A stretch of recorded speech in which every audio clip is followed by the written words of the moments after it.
right. Thank you guys so much for coming.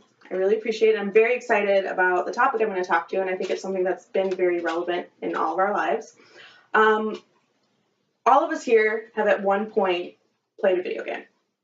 And if you've ever indulged in that hobby of playing video games, you're probably familiar with the rallying cry of parents everywhere.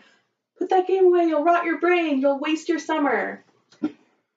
The question of how much time children should play video games, or if they should even be allowed to play at all, has been long debated pretty much since video games have been around. There does seem to be one general consensus that video games are bad news. However, what I plan to display today is how video games are actually a resource, not a burden, and how they can be utilized to empower our kids and teach important life skills. There are many benefits to video games that a lot of people don't consider, but the three big ones are their capacity to make education fun, their ability to grow critical thinking skills, and the way that they increase fluid intelligence. Video games have a negative stigma in America, as well as much of the rest of the world. There are two major concerns of parents whose children play video games. First, they argue, video game violence makes children more violent. Games like Grand Theft Auto or Call of Duty glorify or even encourage violence as a means to an end.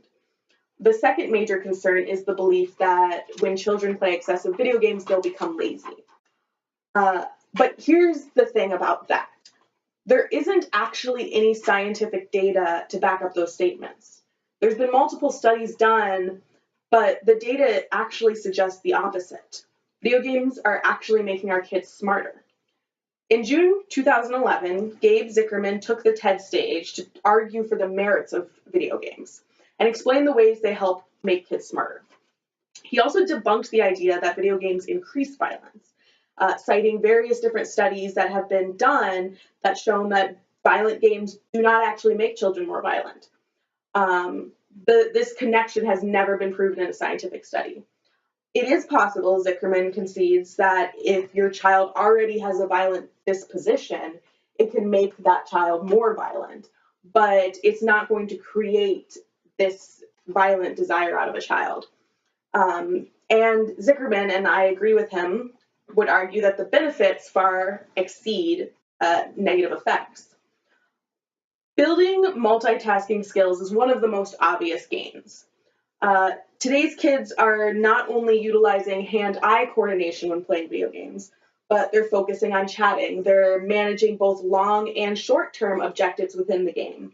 They're controlling their characters and filtering outside interruptions, such as mom telling you to get off the game. Multitasking in this way, as well as learning a specific task, actually increases your brain matter. Video games also encourage taking challenges head on. When an individual tackles a challenge in a game, struggles against it, and then eventually overcomes it, it releases a charge of dopamine. And this struggle reward system means that children who play video games have been shown to be more likely to pursue challenges they face in their everyday life. Video games also increase something called fluid intelligence. Now, fluid intelligence is the intelligence that we use to learn and problem solve. And it's different from something called crystallized intelligence, which is what we use to draw upon knowledge we've already learned, such as memorizing a fact or the state capitals. By increasing the fluid intelligence of our children, we're increasing their ability to learn, think critically, and problem solve more deeply in the future. Now, you can increase your fluid intelligence in 5 ways, defined by behavioral therapist Andrea Kuzvisky. These 5 ways are seeking novelty, challenging yourself, thinking creatively, doing things the hard way, and networking. And video games is one of the only forms of media that provides all of these different strategies in a single space. So how should this resource be utilized? By integrating video games into curriculum at schools, students are just given another way to learn. Sean Cornely, headmaster of an Iowa high school, uses the game Portal 2 to teach physics to his high school students. And the popular game Minecraft is already being used at public schools across America. By encouraging learning through play, we encourage children to enjoy education instead of dread it. Everything in life must be managed in moderation, and video games are no different. However, you're just as likely to become antisocial doing something like playing video games as you are reading a book or watching a movie, which we use in our classrooms anyway.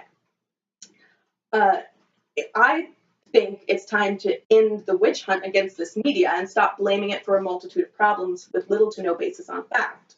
Instead, we should adapt and utilize this new tool in our modern education systems and take advantage of how easy and fun it makes learning for children. Let's utilize its ability to make us think critically and see what happens when our fluid intelligence expands. Because when children fall in love with learning, they grow into adults who are curious, ambitious, and pursue knowledge. And isn't that a win for everyone?